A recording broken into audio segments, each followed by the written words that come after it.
Hello and welcome. My name's Heather. I'm a registered professional counselor and I'm going to be watching Selling Sunset Season 5, so let's dive in. Oh my God, I'm so happy for you, Jason.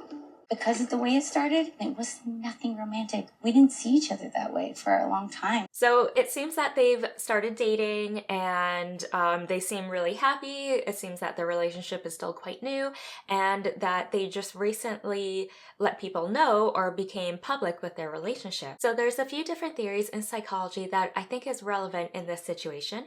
One of it is called the proximity effect. So research has found that there is a positive correlation between the amount of time people spend together and their level of attraction towards the other person. I do want to say that correlation does not equal causation, meaning that there could be a number of other factors that could be influencing the correlation. The other theory that I do want to talk about is the mere exposure theory. So this is a psychological phenomenon in which people have a preference towards things or people that they're familiar with. So with the proximity effect, what they found is that people tend to be closer with their neighbors or their coworkers who may have offices closer to them, essentially just where they are in terms of their physical surroundings and the environment. That can help explain whether or not someone develops a close relationship with them or even a form of an attraction. Both the proximity effect and also the mere exposure effect can explain why people have certain preferences towards people, places, or objects. So it can help explain why office romances happen. Proximity-wise, you see them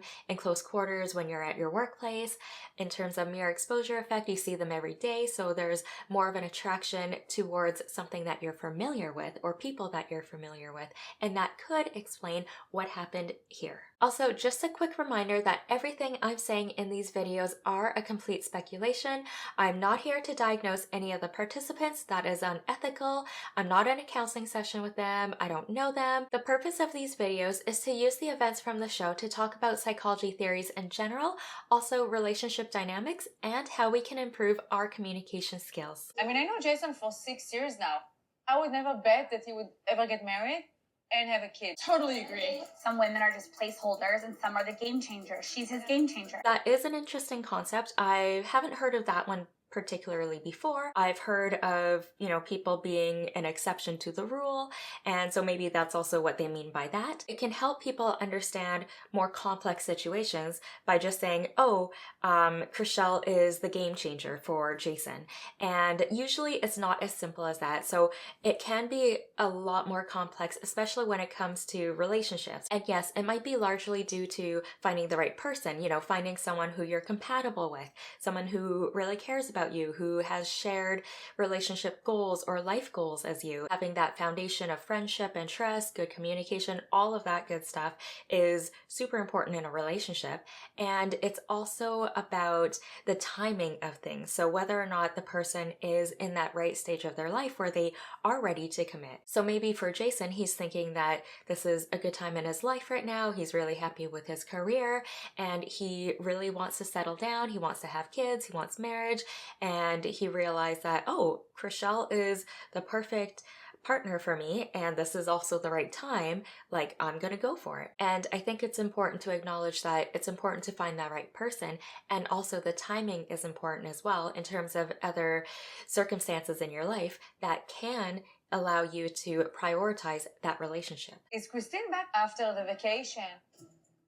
I got all these essential oils that are good for cleansing and keeping toxic people away from you. So I've been putting it on every day. I like that. I don't know if there's actual scientific empirical proof proving that essential oils can help ward off negative people or negativity. In my practice, I do recommend aromatherapy. There are certain essential oils that may help with reducing feelings of stress or reducing anxiety or helping one relax before bedtime. So I do recommend it if that is something that they are willing to try. But I don't know if essential oils will actually help ward off negativity or being around negative people. It's starting to get a little woo-woo for me, but maybe it can help people have that sense of confidence to be a little bit more assertive or to be a little bit more mindful of who they're spending their time with. So unconsciously they choose to not spend time with negative people, or they choose to, keep their distance, and they just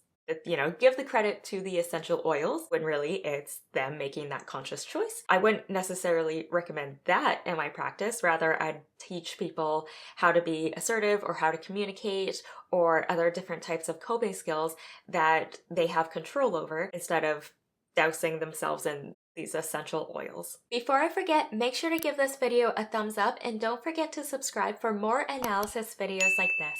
She wanted him to be able to say, she sent a nice text, because like that's the game that she's playing. So let's talk nicely about her. Let's let her actions speak. Yeah. And not her words. So it's normal for them to still have some feelings of reservations around Christine and about going back to work, especially since last season when they had that big blow up at Jason's party and, it seems like nothing got resolved. So I'm not entirely sure if this was like a continuation of the filming from like season 4, season 5, or if there was a couple months in between from like Jason's party until now, but it seems like nothing really got resolved and it's normal to have those feelings of reservations, especially if Christine is planning on coming back to the office, if they feel that Christine hasn't changed. And ultimately, I think that's what the girls in the office really want to see, is that Christine makes these changes and she stops, I think she was spreading rumors or spreading lies to magazine articles or like on her social media. So I think ultimately, they're just worried that Christine is up to her old ways. If you're curious to learn about my thoughts around their huge fight at the end of season 4, make sure to check that video out afterwards. Happy birthday to two of the closest people in my life. Mary, happy birthday, and my love, happy birthday. Thank you. So some people might think it's weird for exes to be friends, let alone be as close as Jason and Mary because they dated in the past. Honestly, I think that it's okay for people to be friends with their exes. Mary's moved on, Jason's moved on, they dated a long time ago in the past, and there's nothing wrong with being close friends with your ex as long as everyone is comfortable and everyone is on the same page in terms of it just being a friendship. There's no necessarily bad intentions of wanting to get the other person back or to sabotage each other's relationship. So it seems like they have a clean, healthy friendship, right? And it's totally okay if they've dated and they realize like, okay, maybe we're just not right for each other. I think Mary mentioned that Jason had a hard time committing, so they just broke up and maybe they realized that they were better off as friends, and that's okay. Plus, they work together, so they need to be able to get along in order to move forward. Oftentimes, what can happen is that the new girlfriend or the new boyfriend might feel a little bit insecure or a little bit threatened that their new partner is so close to their ex. Oftentimes it comes from a place of anxiety or worry or insecurity and feeling that their ex is a threat to their new relationship, and so they become protective or they become really jealous. But we see that Chrishell and Romain, they don't have these deep feelings of insecurity. There's a lot of trust there, and if they were feeling insecure, it would be important for them to communicate to their partners about how they're feeling towards their friendship with their exes and just have that open line of communication. However, in these dynamics, it seems that everyone has a level of emotional maturity. They understand that they're just friends, and also just in terms of where they are in each other's lives, coworkers, as friends, all of that, it's hard to cut your ex out of your life. And so you need to find a way to be able to move forward and to coexist together. Also, Mary in this situation could feel some form of jealousy towards Chrishell for dating her ex, but it seems that she's totally fine with it. So I'm incredibly impressed with the level of emotional maturity that they have in this dynamic or in this situation with the different relationships and friendships. Is Mary gonna come? I don't think so. We had a little argument. She was upset because she wanted us to stay together instead of going with the group, and so I went with the group because it was already planned and everything. Communication is key, and I can understand where both of them are coming from. You know, you're on vacation, but you're also on a vacation with a group of friends. I get where Mary is coming from, where she wants more one-on-one alone time, and it makes sense, right? You're on vacation, you want to spend some time with your partner and be able to relax and have that quality time with them. And also, I could see where Romain is coming from, because they already made plans with the group and he doesn't want to be disrespectful. Mary hold a lot in, and that's why sometimes I say, tell me when there's something that bothers you instead of like always keeping in. It would have been helpful to see the argument, but according to her boyfriend, it's normal for Mary to kind of keep these feelings in and not really communicate and kind of let things fester. And all of a sudden, if there's something that doesn't go her way, or if there's one little thing that makes her upset, she explodes. So how can she communicate better, right? So it's about being able to acknowledge what you're feeling in the moment at the time and being able to communicate it in a clear, functional way to your partner, and also be able to recognize that and communicate that without feeling resentful or being passive aggressive, which is what a lot of people tend to do, right? They expect their partners to either read their minds. I get this a lot in my counseling sessions. People would say that if their partners love them, then they would understand what it is they need. But to me, I'm thinking, well, if you really loved your partner, you would tell them what you need. No one can read your minds, and it's a lot of pressure, and it's really unrealistic and unfair to expect our partners to understand what it is we need or what it is we're thinking when we don't communicate it with them.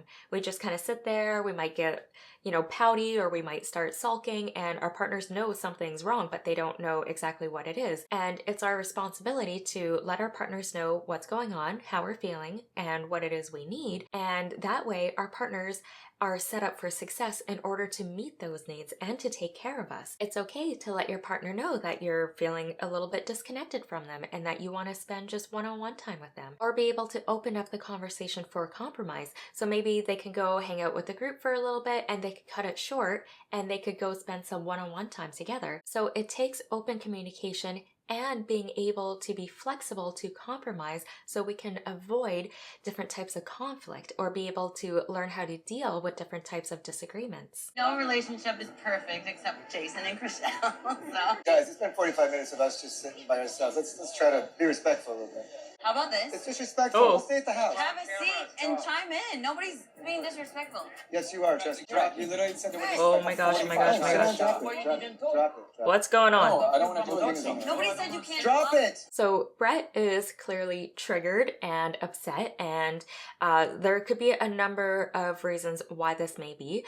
I mean, first of all, it could be that they were talking for 45 minutes and not including them in the conversation. There was a clip where Amanda had her back turned towards Brett and his girlfriend, and it just seemed like, it was just the three of them kind of talking together about their relationships and how perfect Jason and Chrishell's relationships are, and maybe that triggered something in Brett. When you are in a group setting like that, it's important to try to include everyone into the discussion. Now, again, Brett could have inserted himself. He could have just said, can we talk about something else, or I'd like to chime in.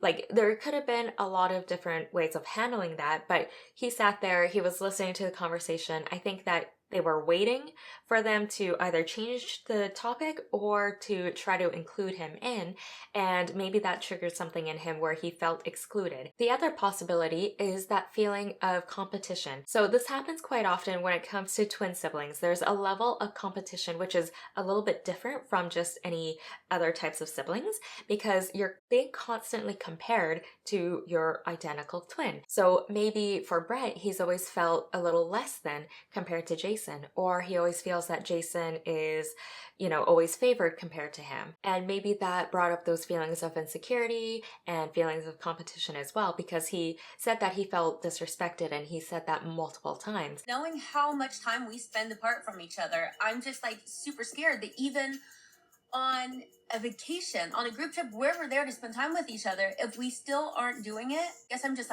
fighting to make sure that our relationship doesn't just completely make us go in separate ways. Okay, so we hear a little bit more about where Mary's coming from, and it sounds like she has this fear or this worry that her and her partner are going to drift apart, and she's doing her best to try to make sure that they stay connected, they still have that level of intimacy, and that makes total sense, especially if they've been together for 4 years. She wants to make sure that they're still on the same page, they're still connecting, and they're on vacation, so that's the perfect time for that. They have really stressful jobs, so maybe they don't see each other as much, and maybe for him, it doesn't bother him as much, but it bothers Mary to some level. I'm wondering if she actually did express this level of vulnerability to him, or if she just said, I just want to spend, one-on-one time together, and then just left it at that. Because at the core of what she's feeling this sense of insecurity and this fear of losing him, or that the relationship's going to end. And she needs to be able to find a way to communicate that to him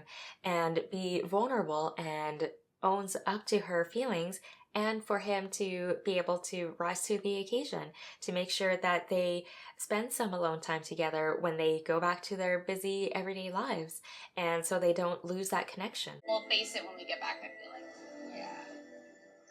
I was wondering why I wasn't getting listings for a while, and then I was like, oh yeah, it's because I'm not fucking my boss. Oh, wow.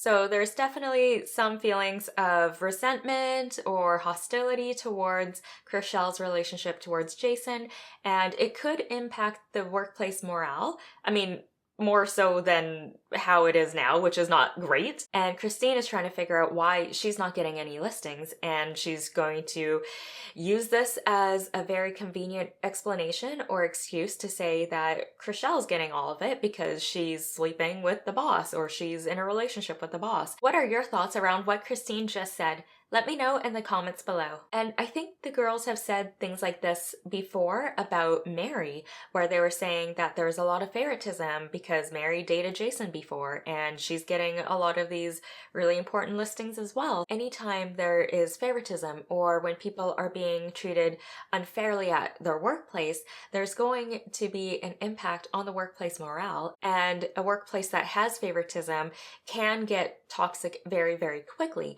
So it's definitely the responsibility of Jason and Brett to make sure that their employees feel heard, to make sure that everyone has an equal chance and everyone feels that there is a level of fairness across the board. Make sure to give this video a thumbs up and don't forget to subscribe for more analysis videos like this. In the meantime, feel free to check out my other therapist reviews videos, and I look forward to seeing you in the next one. Until then, be kind and love yourself.